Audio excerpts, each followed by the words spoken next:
Well, in this video, we are going to solve the question number 28. Very interesting question. इस question में कहा गया है कि हमारे पास पढ़ते हैं सबसे पहले P represent the radiation pressure, C represent the speed of light, S represent the radiation energy striking per unit area per second, the non zero integers x y z such that P x S y and C z जो है वो dimensionless होना चाहिए। तो हम सबसे पहले जो गिवन एक्सप्रेशन हमारे पास है उसको हम लिख लेते हैं P x S y and C z. So जो P है वो रेडिएशन प्रेशर है, S जो है वो एनर्जी पर यूनिट एरिया पर सेकेंड है, और C जो है वो वेलोसिटी ऑफ लाइट है। ये डायमेंशनलेस होना चाहिए, मतलब M0 L0 T0 मास लेंथ और टाइम से ही इंडिपेंडेंट होना चाहिए। तो हम इसको थोड़ा घुमा के यहाँ लिख दिए, तो प्रेशर का जो डायमेंशनल फार्मूला है हमने लिख दिया, this is M L-1 T-2, और हमारे पास है radiation energy striking per unit area per unit time जो है ये एनर्जी हो गया ML2T-2, और L2 एरिया, और ये पर सेकेंड जो है इसको इससे हमने डिवाइड कर दिया। और ये वाला पार्ट है C की power Z, means it's a velocity of light, LT-1 की पावर Z हो जाएगा। फिर हमने इसको सॉल्व किया तो हमने इस ब्रैकेट को खोला, M की x एंड L को पावर -x, T की पावर -2x हो जाएगा। यहाँ एल स्क्वायर के साथ एल स्क्वायर कैंसिल हो जाएगा, we are left with m2 power by L की पावर यहाँ 0 हो जाएगी, और t की पावर जो है यहाँ जो t है ऊपर जाएगा -3 हो जाएगा, 3 को बाई से गुणा करेंगे -3 हो जाएगा। और यहाँ देखिए एल की पावर पहले जेड बनेगा, फिर टी की पावर -जेड बनेगा। हम क्या करते हैं, इसको हम सॉल्व कर देते हैं। एम की पावर एल की पावर टी की पावर को सेपरेट करते हैं। एम की पावर यहाँ से आ जाएगा एक्स, और यहाँ से आएगा बाई, एक्स प्लस बाई हो जाएगा, बाकी कहीं एम है नहीं। एल की पावर देखिए यहाँ -x हो जाएगा, और यहाँ से आ जाएगा +z हो जाएगा। टी की पावर यहाँ से -2x हो जाएगा, टी की पावर -3 हो जाएगा, टी की पावर -z हो जाएगा।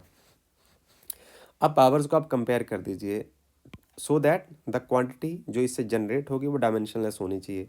इसका मतलब x प्लस बाई जो है वो 0 के बराबर होना चाहिए, और x माइनस जेड जो है वो भी 0 के बराबर होना चाहिए, -2x -3 माइनस जेड वो है वो भी 0 के बराबर होना चाहिए। तो यहाँ से हम देखते हैं कि x और बाई के बीच में रिलेशन क्या होना चाहिए, x is equal to -by होना चाहिए, और x जो है वो z के बराबर होना चाहिए। तो यहाँ हमारे पास जो चार ऑप्शंस दी हुई हैं उनको हम इसमें अप्लाई करने की कोशिश करते हैं। हमारे पास दिया उन्होंने फर्स्ट ऑप्शन ए जो है, उसमें कहा गया है कि x1 आना चाहिए। यदि x1 आना चाहिए तो y जो है वो फिर -1 आना चाहिए, इसके अकॉर्डिंग आप देखिए, और जो z जो है वो +1 आना चाहिए। So this means that option C is correct. Hence,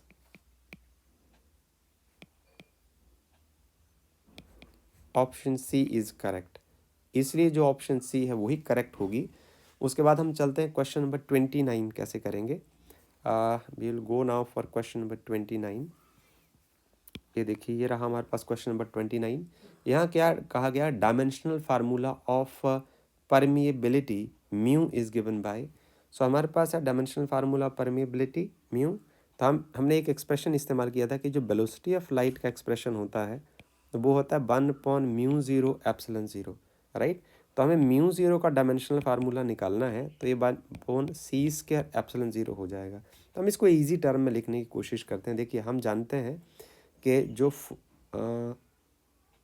force between two charges जो होता है ना, F is equal to 1/4πε0, this is Q1 Q2, मैं Q² लिख सकता हूँ डिवाइड बाई R², राइट।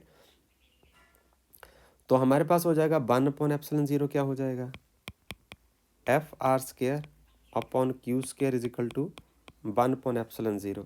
तो क्योंकि 4π के डायमेंशन नहीं होते इसलिए इसको लिखने की ज़रूरत नहीं है। तो अब आप इसको यहाँ ऊपर भर सकते हैं इक्वेशन नंबर 1 में।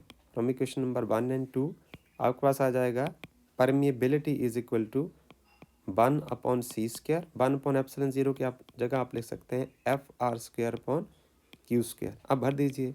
फोर्स का डायमेंशनल फार्मूला आपको पता होता है ML-T-2 हो जाएगा, और लेंथ का डायमेंशनल फार्मूला हो जाएगा L² हो जाएगा, और C जो वेलोसिटी ऑफ लाइट है वो आ जाएगा LT-1 का आप स्क्वायर पुट कर दीजिए, और चार्ज का हो जाएगा एम्पियर² और टाइम का स्क्वायर हो जाएगा। तो अब जहाँ कटता है उसको काट के रख दीजिए।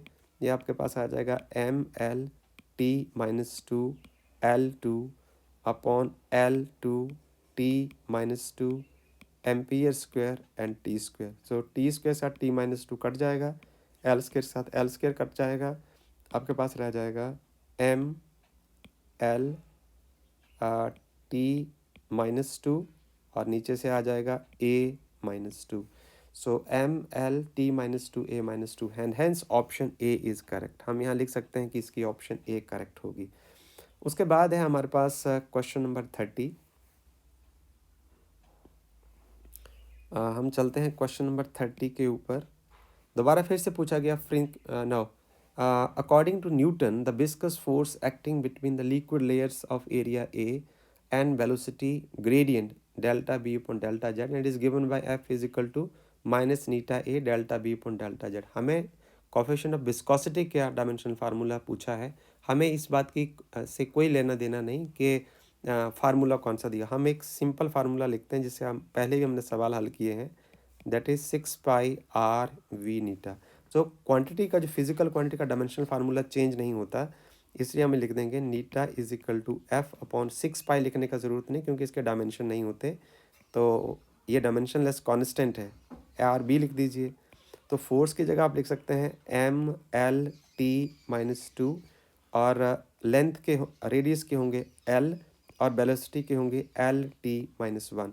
सो एल के साथ एल कैंसिल हो गया, आपके पास आ जाएगा एम एल ऊपर जाएगा एल माइनस वन और T minus two plus one हो जाएगा। It is equal to M L minus one and T minus 1. So this is the dimensional formula of viscosity and hence I can say that is option number D is correct. So option number D is correct in this case, right? So now we'll shift our discussions to another question. This is question number 31. Very interesting questions. अब यहाँ कहा गया कि जो frequency of vibration है of mass m suspended from a spring, तो और उसका जो स्प्रिंग कांस्टेंट है के है, उसको एक रिलेशन के साथ दिया गया कि ये रहा फ्रीक्वेंसी ऑफ वाइब्रेशन, ये डायमेंशनलेस कांस्टेंट है, तो इसकी हमें बात करने की ज़रूरत नहीं। मास की power x and spring constant की जो पावर है वो बाई है। तो हमें ये बताना है कि एक्स और बाई की वैल्यू क्या होगी। तो हम फ्रीक्वेंसी का जो डायमेंशनल फार्मूला जानते हैं, देखिए फ्रीक्वेंसी को हम लिखते हैं 1/t। इसका मतलब हम इसको क्या लिख सकते हैं, इसका डायमेंशनल फार्मूला क्या हुआ, एम मास इसमें है नहीं, एल ज़ीरो एंड टी की पावर माइनस वन। तो यहाँ लिख दीजिए this is M zero L zero T minus one. इसको आपको लिखने की ज़रूरत नहीं क्योंकि डायमेंशनलेस कांस्टेंट दिया हुआ है। अब मास का डायमेंशनल फार्मूला लिख दीजिए एम की पावर एक्स, और जो हुक्स लॉ आप से आप जानते हैं कि F is equal to minus K X होता है, तो K का डायमेंशनल फार्मूला हो जाएगा F बाई एक्स। तो यहाँ फोर्स का लिखिए M L T minus two divided by L, तो ये कैंसिल हो जाएगा, आपके पास बचेगा m और t माइनस टू की पावर बाई। खोल दीजिए m zero L zero T minus one is equal to m की पावर x और यहाँ m की पावर बाई एंड यहाँ t की पावर माइनस बाई। अब आप कर लीजिए आगे m की पावर ज़ीरो l की पावर ज़ीरो t की power minus one is equal to m की पावर हो जाएगा x प्लस बाई और t की power minus two Y. Now compare the powers. Now by comparing the power you can write x plus Y जो है उसका answer zero होना चाहिए। This means that implies that x is equal to minus Y होगा, ये x और by के बीच में रिलेशन होगा। और t टाइम का यदि पावर्स आप कंपेयर करते हैं तो आपके पास आ जाएगा माइनस टू बाई जो है वो माइनस वन होना चाहिए और बाई जो है वो 1/2 होना चाहिए। अब यहाँ देखिए यदि बाई 1/2 आता है प्लस 1/2 आता है, if Y is 1/2 then x is equal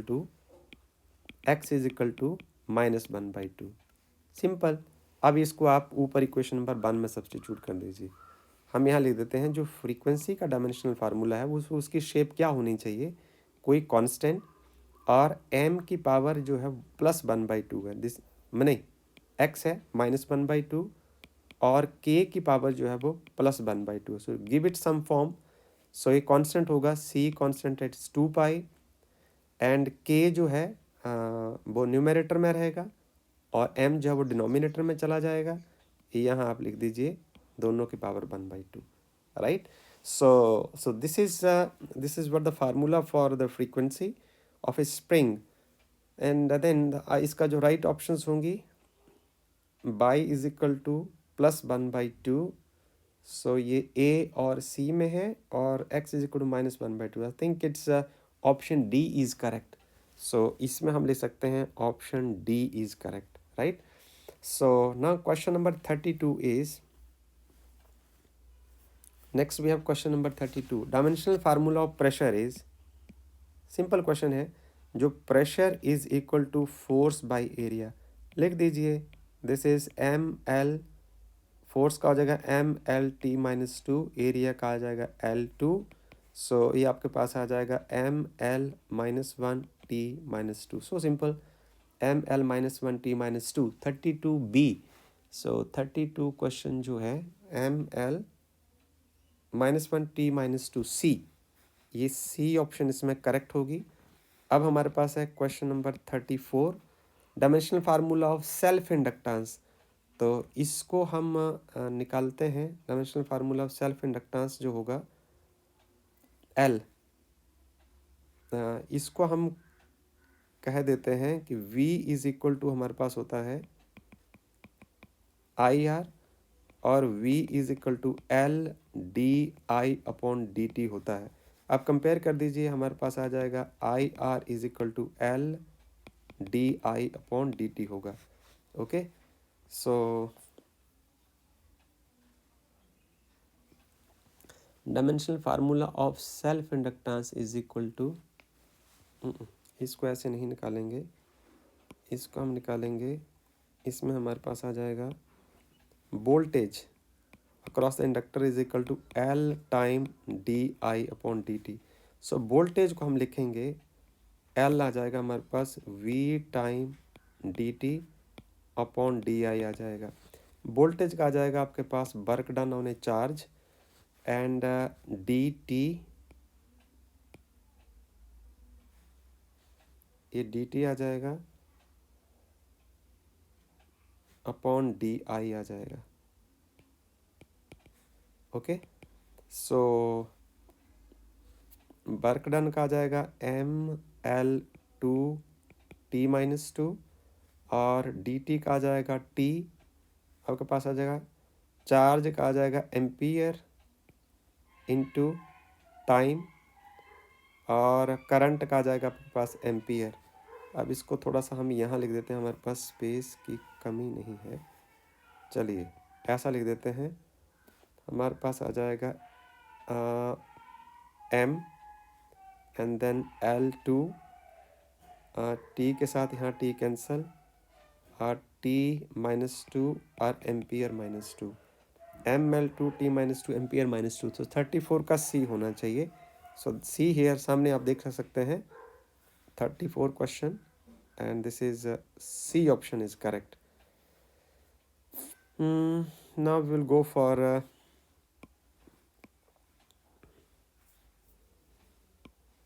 for question number 35.